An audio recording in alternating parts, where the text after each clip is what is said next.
안녕하세요. 돈의 흐름을 따라가는 머니라디오입니다. 오늘은 미국 주식시장에서 오랫동안 회자되는 한 트레이더 이야기를 준비했습니다. 그의 이름은 마크 미너빈입니다. 많은 투자자들이 투자는 철학이다라고 말할 때 그는 정반대의 이야기를 했습니다. 투자는 철학이 아니라 기술이다. 기술은 훈련을 통해 누구나 익힐 수 있다. 이 말은 단순한 구호가 아니었습니다. 그는 5년 연속 연평균 220%라는 엄청난 수익률을 기록했고 실전 투자 대회에서도 150%가 넘는 성적으로 당당히 우승을 차지했습니다. 단기간의 운이 아니라 훈련과 규칙으로 만들어낸 성과였던 것이죠. 그는 특별한 교육을 받은 엘리트가 아니었습니다. 가난한 집안에서 태어나 대학 교육조차 받지 못했고 젊은 시절에는 음악 밴드를 하며 생계를 이어나갔습니다. 그러던 중 주식시장을 알게 되면서 이곳에서라면 빠르게 인생을 바꿀 수 있다는 강한 열망을 품게 됩니다. 하지만 처음부터 성공한 건 아니었습니다. 몇 번의 실패로 거의 전 재산을 날리기도 했고 불안과 후회 속에서 잠 못 이루는 날이 이어졌습니다. 이 경험이 오히려 그를 더욱 냉정한 트레이더로 만들었습니다.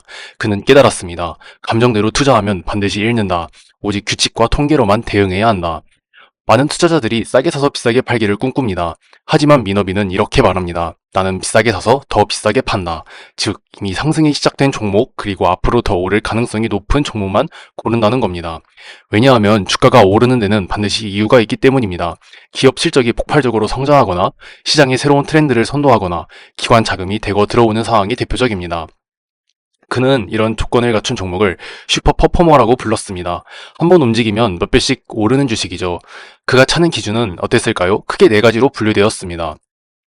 첫 번째는 산업의 고성장 산업에 속해 있는가입니다. 예를 들어 인터넷, 반도체, 클라우드, 전기차 같은 산업입니다. 시대의 큰 흐름을 타는 산업에서만 슈퍼 퍼포머가 나오고 있습니다. 두 번째는 실적 성장입니다. 분기 실적이 전년 대비 30% 이상 성장하는 기업을 특히 주목했습니다. 왜냐하면 숫자는 거짓말하지 않기 때문이죠. 셋째는 거래량과 돌파 정도인데 주가가 전고점을 뚫었을 때 거래량이 폭발한다면 이는 기관 자금이 들어왔다는 신호라고 보았습니다. 넷째는 시장 전체의 흐름입니다. 아무리 좋은 종목이라도 시장 자체가 약세라면 성공하기 어렵습니다. 그는 항상 시장 분위기를 먼저 확인하고 그 안에서 주도주를 찾았습니다. 그는 이렇게 말했습니다. 수익의 80%는 단 20%의 종목에서 나온다. 나머지는 손절하거나 무시해라. 미너빈의 매매 방식에서 가장 유명한 것은 바로 컵 위드 핸들 패턴입니다. 주가가 큰 폭으로 오른 뒤 잠시 쉬어가는 과정에서 컵 모양의 곡선을 만들고 그 위에 손잡이 같은 작은 조정 구간이 생깁니다. 이때 거래량이 줄어들었다가 전고점을 돌파하면서 거래량이 다시 폭발하는 순간이 매수 신호입니다. 또한 그는 50일 이동평균선 위에서 거래량이 폭발하는지도 주목했습니다. 이는 단타 매매가 아닌 기관 투자자들의 본격적인 진입 신호이기 때문입니다. 그의 손절 원칙은 유명했습니다. 바로 8% 손절 규칙인데요. 매수가 대비 8% 이상 떨어지면 이유를 불문하고 매도했습니다. 손절은 패배가 아니라 다음 승리를 위한 준비다라는 그의 좌우명 때문이었습니다. 왜냐하면 한 종목에서 버티는 동안 다른 기회를 놓칠 수 있기 때문이죠. 반대로 이익이 나는 종목은 최대한 길게 가져갑니다. 그는 큰 수익은 몇 개 종목에서만 나온다. 절대 일찍 팔지 말라고 말했습니다. 미너빈이 강조하는 또 하나의 개념은 수익률 곡선입니다.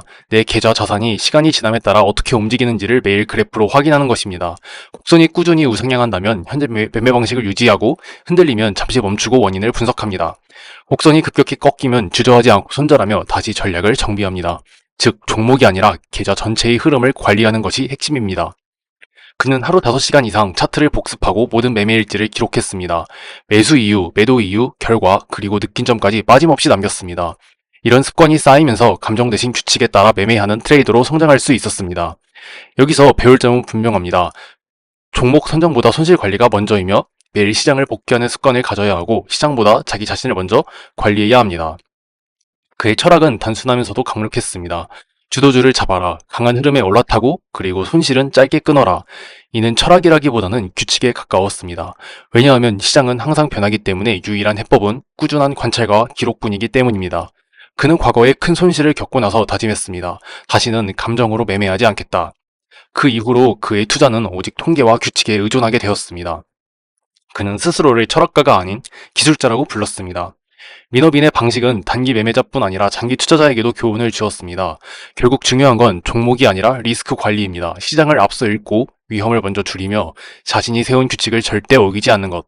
그는 이렇게 말했습니다. 투자는 기다림이 아니라 준비된 사람만이 기회를 잡는 게임이다.